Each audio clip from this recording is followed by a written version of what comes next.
Aos Colossenses, capítulo número 1, verso número 12. Eu sempre gosto de ler esta sessão toda. Então, Colossenses capítulo 1, versículo 12, que nos diz assim: dando graças ao Pai que nos fez idôneos para participar da herança dos santos na luz, o qual nos tirou da potestade das trevas e nos transportou para o reino do Filho do seu amor, em quem temos a redenção pelo seu sangue, a saber, a remissão dos pecados, o qual é a imagem do Deus invisível, o primogênito de toda a criação, porque nele foram criadas todas as coisas que há nos céus e na terra, visíveis e invisíveis, sejam tronos, sejam dominações, sejam principados, sejam potestades, tudo foi criado por ele e para ele. Ele é antes de todas as coisas, e todas as coisas subsistem por ele. Ele é a cabeça do corpo da igreja, é o princípio e o primogênito dentre os mortos, para que em tudo tenha a preeminência, porque foi do agrado do Pai que toda a plenitude nele habitasse, e que, havendo por ele feito a paz pelo sangue da sua cruz, por meio dele reconciliasse consigo mesmo todas as coisas, tanto as que estão na terra como as que estão nos céus. A vós também, que outro tempo erais estranhos e inimigos no entendimento pelas vossas obras más, agora contudo vos reconciliou no corpo da sua carne pela morte, para perante ele vos apresentar santos e irrepreensíveis e inculpáveis, se na verdade permanecerdes fundados e firmes na fé, e não vos moverdes da esperança do evangelho que tendes ouvido, o qual foi pregado a toda criatura que há debaixo do céu, e do qual eu, Paulo, estou feito ministro. Eu quero falar sobre a parte final do verso 15, que nos diz: o primogênito de toda a criação. Nós já abordamos aqui alguns temas anteriores em que o apóstolo Paulo ele fala muitas coisas sobre Cristo. Ele diz que ele é antes de todas as coisas, nós já falamos sobre isso, que ele é o princípio. Nós falamos também que nele foram criadas todas as coisas, tudo foi criado por meio dele e para ele. E nós falamos também que nele tudo subsiste, porque Deus achou por bem que nele residisse toda a plenitude. E agora nós vamos falar sobre o primogênito de toda a criação. No Antigo Testamento, o termo primogênito não significa apenas o primeiro filho que nasceu, o primeiro filho nascido do casal. Tinha também o sentido de posição, o sentido de honra, o sentido de superioridade, e tinha também o sentido de uma relação especial com Deus. Em Êxodo capítulo 4, versículo 22, Deus chama Israel de meu primogênito. É dito assim para nós: então dirás a Faraó, assim diz o Senhor, Israel é meu filho, meu primogênito. Isso não queria dizer que Israel, a nação de Israel, foi a primeira nação criada por Deus, mas sim uma condição de posição, mas sim a posição que entre as nações da terra, as nações do mundo, Israel ocupava diante de Deus.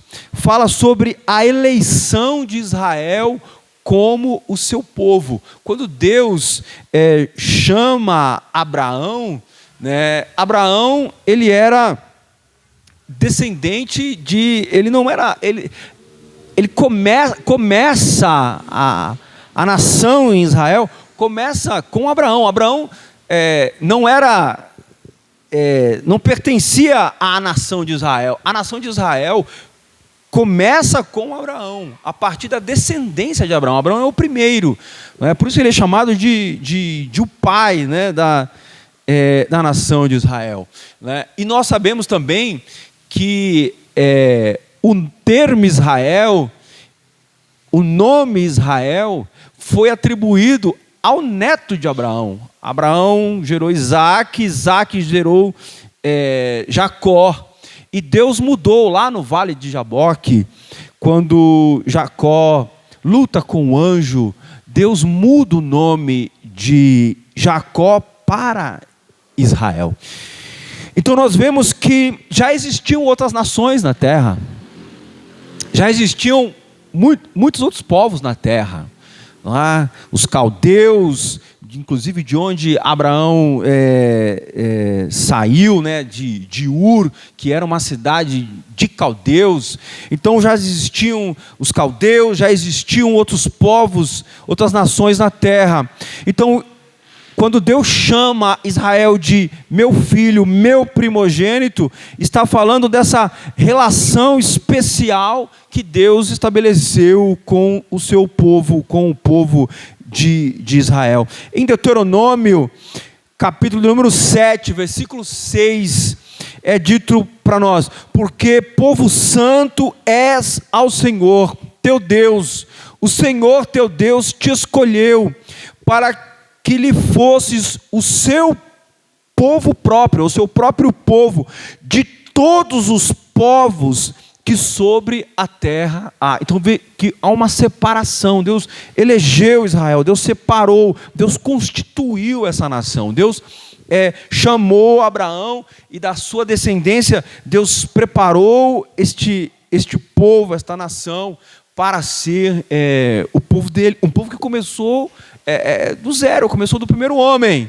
que era Abraão, e de Sara, sua mulher, que era uma mulher estéril, e que não poderia ter filhos, e que eles já eram avançados de idade. Então nós vemos que Deus começou de forma milagrosa, desde o início, desde o começo. Ele constituiu, ele formou esse povo. Por isso ele chama de meu filho, meu primogênito. Vemos também que no Antigo Testamento, há evidências no Antigo Testamento de que a primogenitura, ela nem sempre era concedida ao primeiro filho, ela também era concedida ao segundo filho. Temos o caso de Manassés e Efraim, que eram filhos de José. Efraim era o mais moço, mas ele recebeu a bênção do primogênito no lugar de seu irmão. Isso está registrado em Gênesis capítulo 48, versículos 14 a 20. A Bíblia diz que Jacó, ele, na hora de abençoar, né, os filhos de José, ele troca as mãos. Em vez de pôr a mão direita sobre a cabeça do mais velho, que era Manassés, ele pôs sobre a cabeça do menor. E José tentou falar: não, pai, não faça isso, porque esse é o mais moço. E ele diz: não, é assim que vai ser. E ele abençoou o mais moço.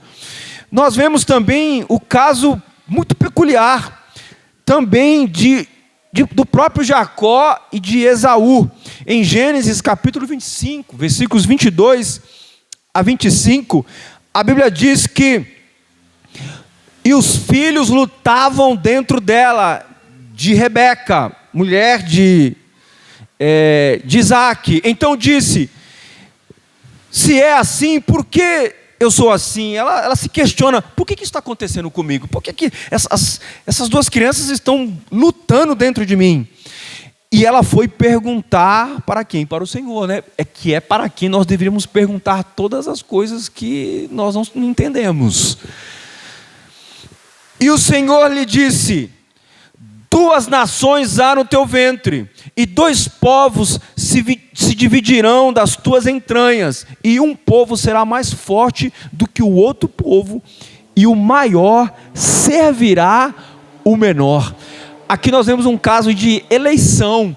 Deus já tinha elegido Jacó desde o ventre para ser o primogênito, para ser aquele que ia receber a primogenitura. Nós sabemos que ele engana o seu pai, a sua própria mãe o ajudou nisso.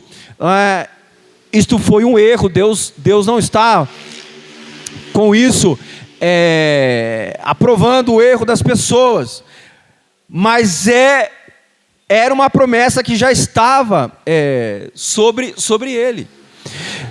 E mesmo antes dele fizer isso, dele receber no lugar de seu irmão Esaú a promessa da herança, a primogenitura, nós sabemos que Esaú vendeu a primogenitura a Jacó. Então nós temos aí a primogenitura que foi recebida por direito, porque Esaú vendeu a primogenitura para o seu irmão, e por eleição. Deus já havia escolhido Jacó desde o ventre. A Bíblia diz que eles lutavam dentro do ventre, mas Deus já tinha dito quem ia ser o primogênito. Esaú nasceu primeiro, e Jacó nasceu com a mão agarrada no pé do irmão. Já pensou isso? Né? Que coisa curiosa isso, né? As crianças lutavam dentro do ventre e um nasce com a mão agarrada no pé do outro, querendo dizer, não, eu vou sair primeiro. E ele não conseguiu, mas havia um plano de Deus para isso. Deus já tinha, então, estabelecido. Então, nós temos esse fato importante, e é importante considerar também que a primogenitura, o primogênito era o que tinha maior honra entre os seus irmãos. O primogênito era aquele que tinha maior honra entre os seus irmãos. Ele recebia as maiores bênçãos, ele era o mais abençoado. É tanto que Esaú, quando chega para Isaac e pergunta, o Senhor já abençoou a ele no meu lugar? O Senhor já deu todas as bênçãos para ele? Sobrou alguma coisa para mim? Ele pergunta. Por quê? Porque o primogênito recebia todas as bênçãos. Ele tinha o privilégio da posição da bênção. Ele tinha o privilégio da preeminência. Ele tinha o privilégio da honra. Ele era o mais honrado entre os seus irmãos. Ele liderava a família. Era o costume entre os judeus em que o primogênito, quando o pai falecia, ele assumia a posição do pai. Ele assumia o lugar do pai e passava a liderar a família. O primogênito era consagrado ao Senhor. Havia uma determinação na lei de que o primogênito deveria ser consagrado ao Senhor. Era feita uma oferta de sacrifício para a consagração do primogênito para Deus. Deus diz, todos os primogênitos são meus, tanto dos animais como dos homens, dos filhos que nascerem. Ele recebia uma porção dobrada da herança, como nós já dissemos. E isso era levado tão a sério que mesmo se o homem casado com uma mulher, mas ele casado com a sua mulher, se ele tivesse relações com uma concubina, que não era propriamente a mulher dele, se o primeiro filho, o primogênito, nascesse da concubina, a honra era dele. Não era do filho do casamento. A honra era do primeiro que nascesse, mesmo que fosse o filho da concubina. E ele não poderia desprezá-lo. Na hora de repartir a herança, na hora da bênção, ele não poderia desprezar o filho, mesmo se fosse o filho da mulher desprezada. Era o primogênito que recebia, era ele que receberia todas as bênçãos. Então a primogenitura tinha um sentido de status, de preeminência, de herança, de superioridade, de honra. E é nesse sentido que é aplicado a Jesus quando diz o primogênito de toda a criação. Não no sentido de ter sido criado primeiro, porque ele não foi criado primeiro. Ele é antes da criação, como nós já dissemos, mas no sentido de posição, de superioridade, no sentido de liderança, de honra, no sentido de ser, Jesus ser o herdeiro de todas as coisas. Como destaca Hebreus capítulo 1, versículo 2, que diz que Jesus é o herdeiro de tudo, por quem fez também o mundo. Há uma coisa interessante na Bíblia sobre isso. No Salmo 8, o salmista Davi, no Salmo 8, versículo 5, ele falando do homem, embora esse salmo também tenha uma projeção messiânica, mas referindo-se ao homem, ele diz, fizeste, versículo 5, Salmo 8, versículo 5,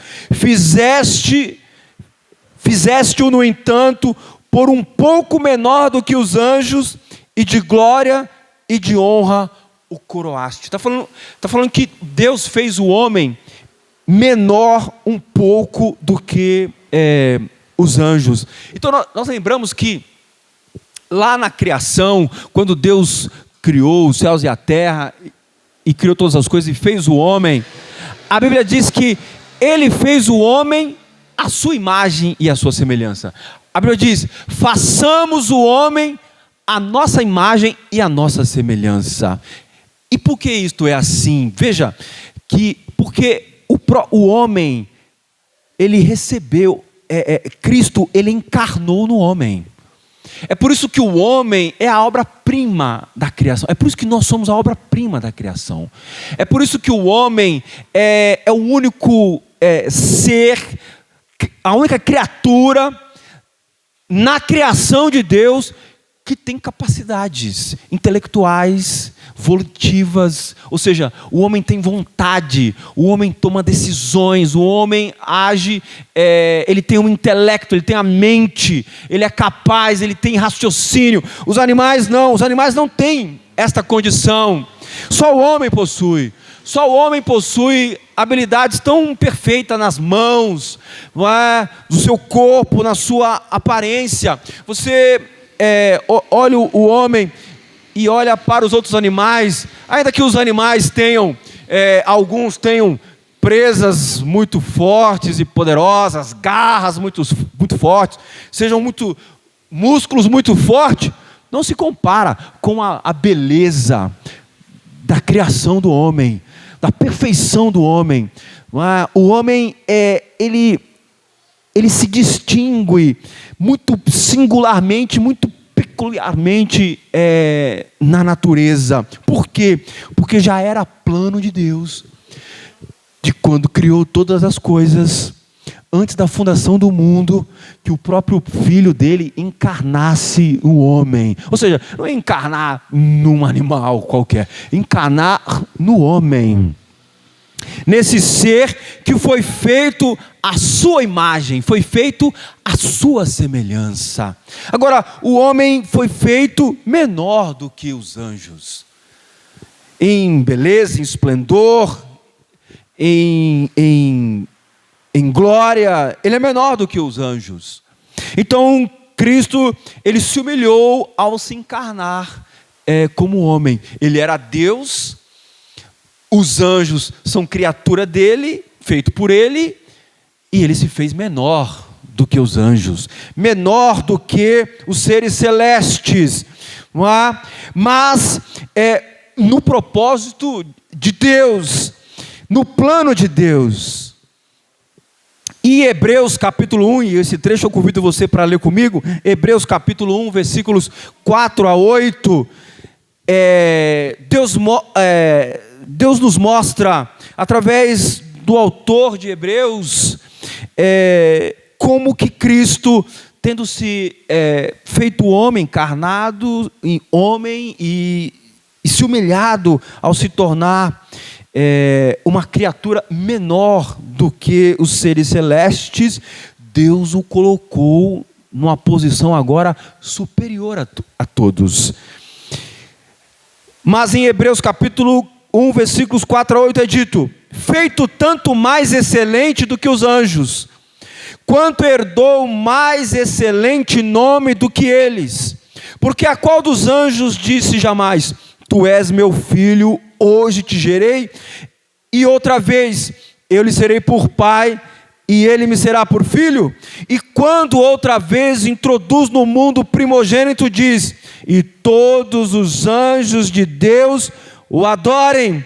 E quanto aos anjos diz: o que de seus anjos faz ventos, e de seus ministros labaredas de fogo. Mas do filho diz: ó Deus, o teu trono subsiste pelos séculos dos séculos, cetro de equidade é o cetro do teu reino.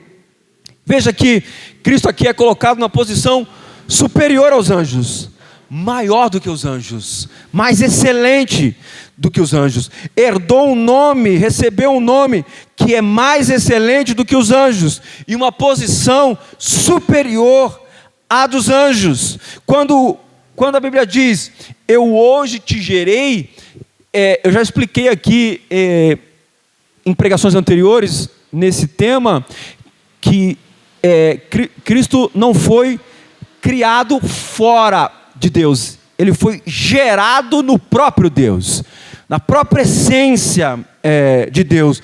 A criatura, os anjos, os animais, os homens, foi criado fora de Deus, pelo poder da sua palavra. Mas Cristo não, ele foi gerado na eternidade do próprio Deus, da própria essência de Deus. Por isso ele é Deus, como Deus é Deus. Então, veja que os anjos estão numa posição inferior. Por isso Cristo, por algum tempo, se fez menor do que os anjos, mas agora ele é mais excelente do que os anjos. Por isso nós não adoramos anjos, por isso nós nos curvamos a anjos. Por isso que não faz sentido ficar cantando louvores que fica toda hora falando de anjo, de anjo, de anjo, anjo para cá, anjo para lá, o anjo com bandeja na mão, com isso, com aquilo. Por quê?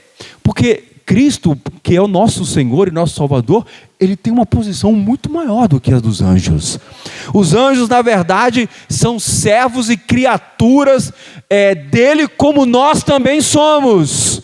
Então, os anjos, eles nem aceitam receber adoração. João, quando se curva diante do anjo, na visão, na revelação do Apocalipse, o anjo não aceita que ele o adore e manda que ele se levante. Por quê? Porque só Jesus é o primogênito de toda a criação, está acima de toda a criação, inclusive dos anjos, porque Deus o exaltou.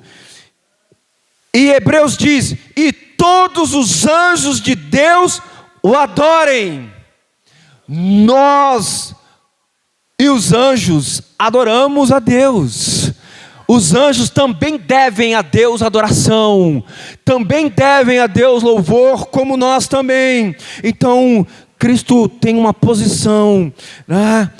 Você vê, a Bíblia fala coisas excelentes sobre os anjos. A Bíblia diz que os anjos de Deus, Deus faz dos seus anjos ventos, e de seus ministros ele faz labaredas de fogo, não é? Lá na visão de Isaías, no capítulo 6, quando ele contempla Deus e os anjos, os serafins, a Bíblia diz que a voz dos anjos eram tão poderosas que estremeciam o lugar, estremecia o templo. Mas veja Cristo, Hebreus está dizendo: mas do Filho Deus diz: o teu trono subsiste sobre tudo. Ou seja, ele está no trono, ele não é um vento, ele não é labareda de fogo, não, ele está no trono, ele é digno de louvor e de adoração, porque Deus o colocou nessa posição. Em Filipenses capítulo de número 2, versículos capítulo 2, a partir do versículo 9, diz que Deus lhe deu um nome que está acima de todo nome, para que diante dele se dobre todo o joelho, dos que estão nos céus, na terra e debaixo da terra, exceto o próprio Pai, não é? Então, todos os anjos, todos os seres, os 24 anciãos, nós vemos se curvando diante dele e lançando suas coroas diante dele. Os 4 animais que estão lá adorando, também estão, todos os seres, todos o adorem, todo joelho se curve diante dele. Em João capítulo 3, versículo 35 é dito: o Pai ama o Filho e entregou tudo nas suas mãos. Você vê, está no mesmo sentido, né? Ele é o primogênito de toda a criação. É a mesma verdade dita de uma outra forma aqui por João, dizendo: o Pai ama o Filho, né? O próprio Jesus, né? João escrevendo, mas o Pai ama o Filho e entregou tudo nas suas mãos. Podemos então ter confiança e esperança nesse Cristo. Podemos então descansar na esperança desse Cristo. Ele é o alvo da nossa adoração, só Ele merece a nossa adoração, porque só Ele ocupa essa posição. Ninguém tem que se vangloriar de nada. Por quê? Porque Ele é o mais alto, Ele é o mais elevado, Ele é o primogênito. E só Ele merece adoração, só Ele merece louvor. Nós vamos cantar louvores aqui, não vamos cantar louvores para anjos, para homens, não vamos fazer homenagens para homens, para ninguém mais a não ser o próprio Cristo. Por quê? Porque Deus colocou Ele nessa posição de honra, de superioridade e de digno de louvor e de adoração. Em Mateus capítulo 28, versículos 18 a 20, Ele mesmo diz: é-me dado todo o poder no céu e na terra.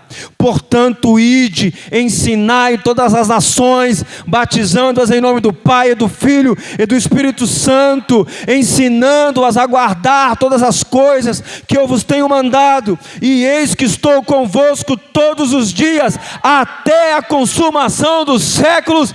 Amém. A nossa esperança, a nossa confiança está em Cristo, não está em ninguém mais. Aquele que entendeu quem Cristo é, a posição de Cristo, que percebeu que Deus o colocou nessa posição para que todos o adorem, para que todos o louvem, inclusive os anjos, inclusive os serafins, querubins, Miguel, Gabriel, todas as hostes celestiais, todos os coros celestiais, todos os milhares e milhares de anjos que existem no céu, todos se curvem perante Ele e o adorem. Deus o colocou nessa posição para que nós nos curvemos diante dEle em adoração e em louvor. Se você quer agradar a Deus, o Deus que criou todas as coisas, ao único que você deve adorar é Cristo, porque Ele o colocou nessa posição, Ele o exaltou nessa posição. Por isso, se vamos falar de Cristo. Se vamos nos orgulhar de alguma coisa, vamos nos orgulhar de Cristo. Se vamos exibir alguma coisa, vamos exibir a Cristo. Se vamos dar adoração, vamos dar a Cristo.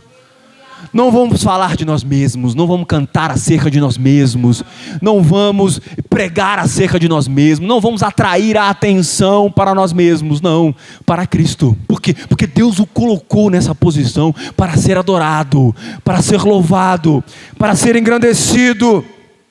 É óbvio que a mente carnal, o homem que é nascido da carne, ele não vê sentido para isso, ele não vê razão para isso, ele não vê que isso seja uma coisa boa. É ofensivo para ele, para a sua mente, atribuir toda a honra e toda a glória somente para Deus, e não ter nenhum mérito, e não ter nenhuma cooperação, e não poder dizer nada de si mesmo, e todo o tempo ter que adorar a Deus, e glorificá-lo, e adorar a Cristo.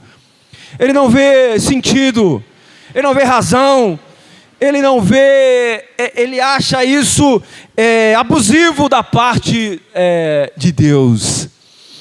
Mas se o homem não fizer isso pela fé, por entender e compreender essas verdades, e por enxergar pela fé essas verdades, um dia ele vai fazer isso querendo ou não. Porque um dia todo joelho se dobrará, e toda língua confessará: Tu és Senhor, só Tu és Senhor. Por que a Bíblia enfatiza só Tu és Senhor? Porque Senhor é quem governa, Senhor é quem domina, Senhor é quem dirige, Senhor é quem tem a honra, que tem a proeminência. Muitos na eternidade, naquele grande dia, no dia do Senhor, na consumação, eles vão ficar espantados, eles vão ficar aterrorizados com o esplendor da glória de Cristo. Depois que esse mundo material no qual eles confiam, nessa vida na qual eles confiam, na esperança que eles têm de honra, de glória, de prazer, de deleites nesta vida se acabar, quando tudo isso se acabar, em que eles se depararem com o esplendor da glória de Cristo, e porque não creram nele, e porque não o louvaram, não lhe deram a honra que era devida, eles vão ficar espantados com o esplendor da sua glória. Mas não a igreja vai estar jubilante, a igreja vai estar jubilante. Eu criei na promessa, a promessa é real, está vendo aí? Ela é verdadeira, vocês não creram? Está vendo aí? Ela é real, Ele está presente, Ele é o Senhor, Ele é quem governa, Ele é quem domina, a Ele seja toda a glória. Aleluia, aleluia. A minha fé não ficou confundida, a minha fé em Cristo, aleluia, era uma promessa, e a promessa está agora, viva, presente, diante dos olhos de todos, aleluia. Não ficarão confundidos aqueles que crerem nisso, aqueles que crerem nisso. Esse é o alvo da nossa adoração. Paulo está escrevendo para uma igreja, para que eles tivessem a sua fé firmada nessa pessoa bendita que é Jesus Cristo. Ele está dizendo: não são mais anjos, não são mais homens, não é Moisés, não é Abraão, não é Isaac, não é Jacó, não é o ser um judeu. Ele diz: não é Roma, não é Nero, não é ninguém. É Cristo, Ele é o sentido e a razão de tudo, e Ele é a esperança da igreja, daqueles que creem, daqueles que entregaram suas vidas, seus caminhos, seu futuro, sua esperança para Ele, que é colocado por Deus na mais alta posição. Amém. Deus abençoe os irmãos, Deus abençoe esta igreja, em nome de Jesus.